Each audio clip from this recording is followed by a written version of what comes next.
Hello! Welcome to my channel. My name is Sarah and I am a very awkward vegan. On my channel I like to do a lot of different fun things. I make food, I film what I eat in a days, I have 3 fingers up, I was only on number 2. Sometimes I make soap, but I haven't done that in a while. And I talk about being vegan and my vegan lifestyle, and sometimes I ramble on about a lot of other nonsense, which is what I'll be doing today. So today is January 2nd, 2018. The new year just came yesterday at midnight or whatever, and I thought it would be a good time to film this video that I've been kind of planning on filming for some time now.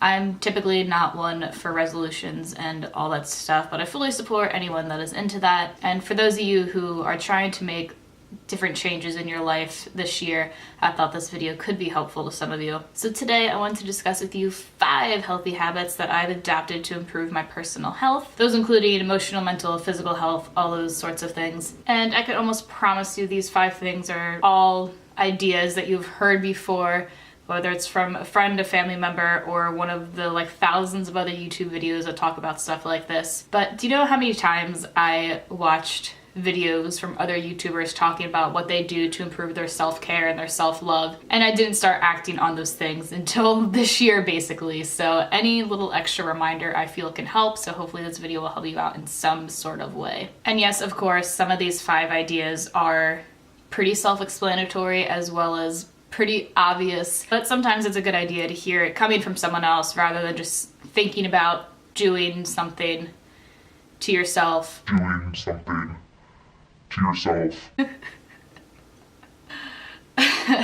That's not what we're talking about today. We'll save that for another video. Sometimes it's better to hear it coming from someone else rather than just thinking about whatever it is you want to change about your life and then trying to follow up on it.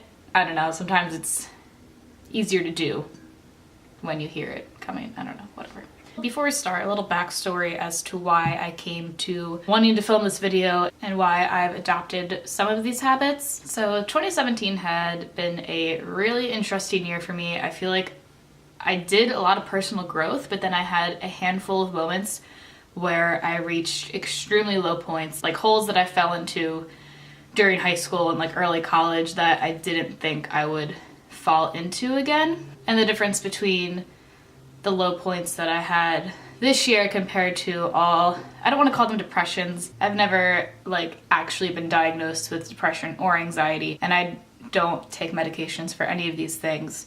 However, I think it's fully possible for people to fall into depressive states and experience anxiety without having it to be medically diagnosed. But I guess for lack of a better term, we'll call them depressive states, but moods are different for everyone. So I'm not trying to compare stories, but that's just what I'm talking about here. Just points of feeling very down and being very negative towards myself, and just feelings that I don't experience on the regular day-to-day, if that makes sense. So the difference between these depressive states that I fell in during this past year and when I experienced these feelings back in high school and early college was that I basically have a better idea of how to handle them now and how to pick myself back up. When I was younger, I would very, very much rely on other people, usually a significant other, to basically maintain my emotional stability, which is so bad. That is, don't let anyone take control of your emotions for you. Your emotions are your own, and you should be able to have full control over them to make your life positive and happy and what you want it to be. So yeah, I would basically rely on others for my happiness and my source of positive thoughts and all that stuff. So when I began to experience emotions like that again and was just really hard on myself and doing a lot of bad things and thinking a lot of bad thoughts, I realized that a lot of those emotions came down to my negative experiences with others and how I wasn't getting the treatment that I wanted.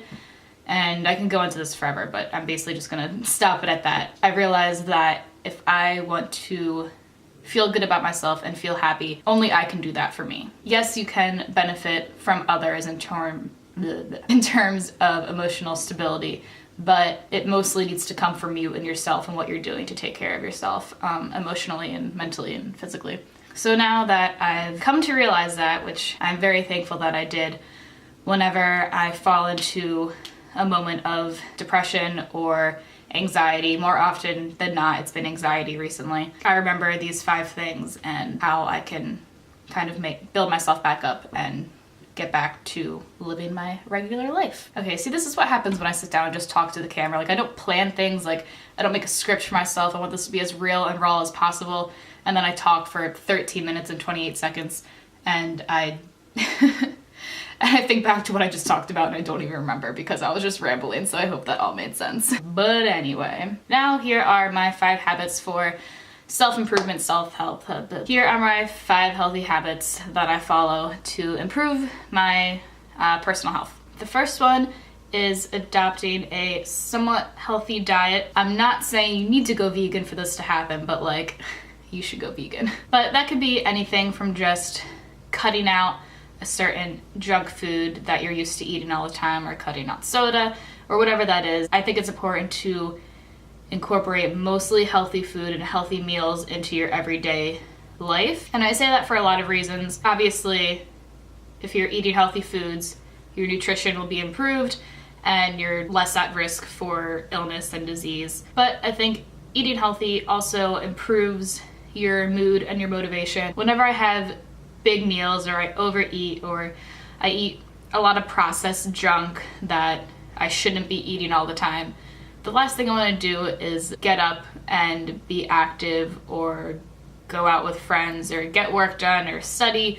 clean, whatever it is you have to do. If you're constantly eating crap, you're going to be less likely to want to get up and be active. And in times of stress, it is very easy to go to those comfort foods that you're used to eating.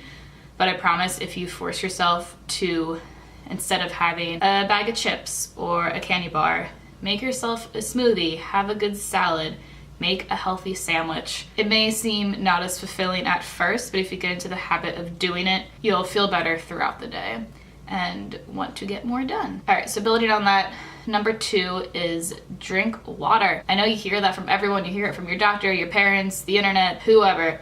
Drinking water is very, very important. And don't get me wrong, I drink a crap ton of coffee as well, but I try and stay hydrated throughout the day. Doing so is better than drinking a bunch of fruit juices or drinking a bunch of soda or drinking alcohol. If you ever are having moments where you feel actually like parched and extremely thirsty, grab water. Don't grab the soda. Don't grab your like tropical fruit juice mix. Definitely don't grab a beer.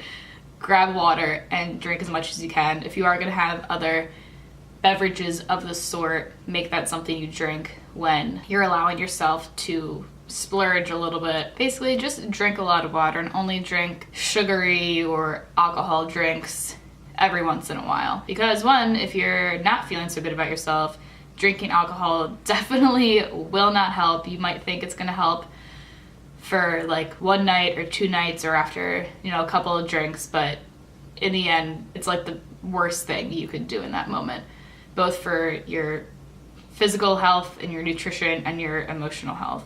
All right, moving away from the obvious nutrition related ones, my 3rd tip is to give yourself somewhat of a schedule. And believe me, I know this is hard to do. I always tell myself I want to be that person that like follows a strict schedule day by day, and I am not in any way whatsoever. But I have come to realize you can make different sorts of schedules. When I was motivated to make schedules, I used to be very focused on planning out my entire day, like half an hour by half an hour, and I would never follow through with it. I would get through the morning, or I'd get through a day or 2, and then it would just go to shit for the rest of the week or the rest of that day. So find something for yourself that is easy to work around. For me, I think I got into the habit of scheduling with my meals.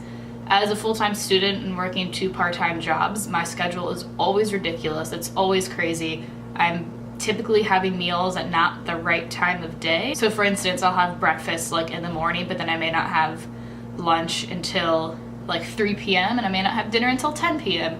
Or I'll have lunch, won't have breakfast, I'll have lunch super early and then have like a very early dinner and then get hungry throughout the night while I'm at work or something like that. But by trying to schedule ahead of time my meals and even what I'm going to have for those meals, I can make my life a little easier. And so I'm not just like binge eating on junk food throughout the day, because that is very, very easy to do when you don't have time to cook for yourself or you didn't plan ahead for a meal. You either just grab something out of the fridge, or you go to like Wawa or a gas station and you just buy a bunch of like processed junk food. So for me, that's super easy because I love food and I love cooking it. So that's one way that I try and schedule my life. I'll try and schedule doing things around meals, and that kind of sets the path for the rest of the day. If I at least know what I'm gonna eat throughout the day, then I can plan other things as I go throughout the day instead of just waking up and starting to do stuff without knowing what the hell I'm doing the rest of the day. But for some of you, that might be different. Maybe you're already good at having planned meals and you have a little bit more time to eat and prepare meals throughout the day. So create even just something really simple as a sleep schedule. And like, again, I know you've heard this from a million people, but we're all saying it for a reason. If you have a set time to wake up every day and then a set time to go to bed, everything in between waking up and going to sleep will feel much smoother and less stressful if you got enough sleep the night before. Granted, again, I'm a college student, I've been there. You're gonna have late nights where you're up studying super late, or you're working late because you work the graveyard shift or something like that, which is fine. You can't really help those things. But just make sure you can at least plan for a nap the next day or something like that. And my last example for that is even just something as small as writing a to-do list. It's not a planned schedule. You may not have a certain order in which you're going to do things, but you at least know what you're going to do for that day. So you're not just sitting around waiting for something to happen, because I do that all the time and then 6 o'clock comes and I accomplish nothing, and that's not a good feeling. Okay, tip number 4 is to appreciate the little things. This is something that I found to be extremely helpful, especially during times where I'm feeling very stressed or upset or angry about something. I will allow myself to get excited or happy like over the simplest things. And I know that sounds stupid and it might be a hard habit to pick up, but I find that it is very rewarding because then I have more to look forward to throughout the day. Like, it really is kind of silly how excited I get over like the smallest details of my day. And I honestly don't know how I fell into doing this habit, but it wasn't until more recently that I recognized it. And so I thought it'd be important to share with all of you, like some parts of my day that I really appreciate that a lot of people probably do every single day, but I've grown to be more aware of these situations happening, and so I'm able to reflect on that and appreciate the time that I had. But if I'm having a bad day or a bad week, it's those moments that I really look forward to, because if I didn't, they would just blend in with the rest of the crappy day that I had, and I would find more reasons to be upset or be sad. But if I recognize and appreciate the time that I have to do these small things, it will put a positive note on the potential bad day I just had. Like, an example for me, on days where I know I'm gonna be super busy and like I have 4 classes and then I work late and it's just going to be a really obnoxious, stressful day that I'm probably not gonna enjoy too much, I will schedule myself a time to go to my favorite coffee place and basically treat myself to the iced latte that I get every time I go to this place. But it's a little moment like that that stands out in a day that is going to be stressful and hard to get through. And really appreciating the little things for me definitely includes like some of the most mundane things about your day. But if you allow yourself to appreciate small things like treating yourself to a cup of coffee or making a meal that you only eat a couple times a year, it makes other bigger events in life seem even more exciting. So for example, today I don't have much going on. I'm gonna film a video, I'm gonna edit a video, probably get some cleaning done, but I do have to go grocery shopping today.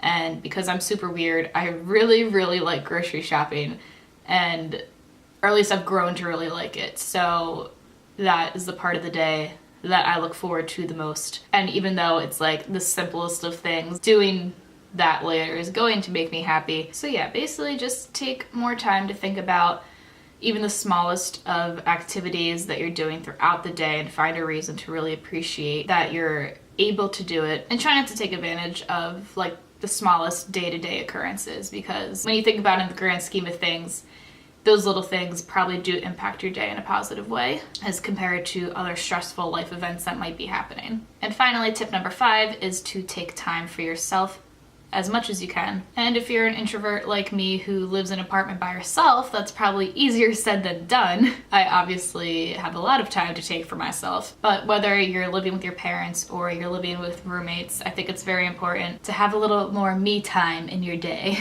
This does kind of tie into tip number 4 about appreciating the little things, because sometimes those small things are being done while you're alone. So I think it is good to recognize positive outcomes that are happening while you're by yourself, and tying back into not relying on others for your happiness. It is okay to be alone sometimes. For me, my favorite way of taking time for myself is cooking dinner or cooking breakfast or lunch, whatever meal I have time to like really putting effort into. So my me time is essentially cooking, and those are the parts of the day that I really look forward to. Not only am I spending time by myself, but I'm cooking myself something that is hopefully healthy and something that I know I'm going to enjoy eating, and I don't have to rely on someone else to provide that for me. I think it's definitely important to know that you don't always have to be surrounded by other people to be happy. If it's a Friday night or a Saturday night and your friends decide they don't want to go out to the bar, or you don't have a date, or you didn't get invited to do something, don't get so hung up about it. Now that you're stuck with yourself, find something exciting to do, whether that's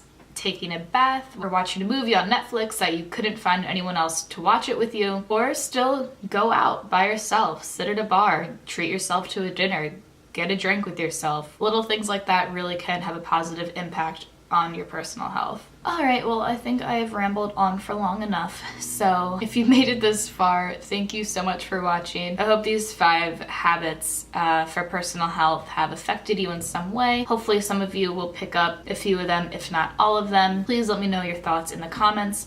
Don't be afraid to reach out to me if you have any questions, or if you're struggling and need someone to talk to. Like, I definitely don't mind being a listener. I don't mind helping you. And of course, I'm always open to questions and comments on living a vegan lifestyle. So don't be afraid to reach out to me in the comments or on Instagram at veryawkwardvegan. Have a great day, and I hope you enjoyed my video.